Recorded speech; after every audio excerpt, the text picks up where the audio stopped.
Price Lord. கர்த்தருடைய நாமத்துக்கு மகிமை உண்டாவதாக.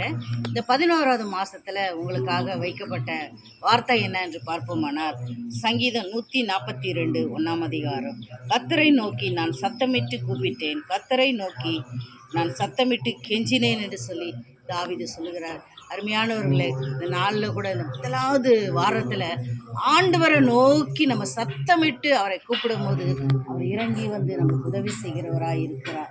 அவரை சத்தமிட்டு நம்ம கெஞ்சும் போது அவர் நம்மளுக்கு உதவி செய்ய வல்லவராக இருக்கிறார். ஏன் சத்தமிட்டு தான் கூப்பிடணுமா ஆண்டவரை அப்படின்னு ஒரு வேளை நீங்கள் நினைக்கலாம். இல்லை இல்லை அருமையானவர்களே, நம்மை சத்தமிட்டு கூப்பிடும் போது நமக்கு உதவி செய்ய அவர் வல்லவராக இருக்கிறார். அப்பா நம்மளை வந்து எப்பொழுதுமே நம்மளை வந்து சத்தமிட்டு என் பிள்ளை பேசாதா, சத்தமிட்டு அப்பான்னு கூப்பிடாதா அப்படின்னு சொல்லி ஒரு இயக்கத்தோடு இருக்கிறார். நிச்சயமாக நம்ம சத்தமிட்டு கூப்பிடுவோம். நீங்கள் ஆசீர்வாதங்களை பெற்றுக்கொள்ளுங்கள். ஆமென். அல்லேலூயா.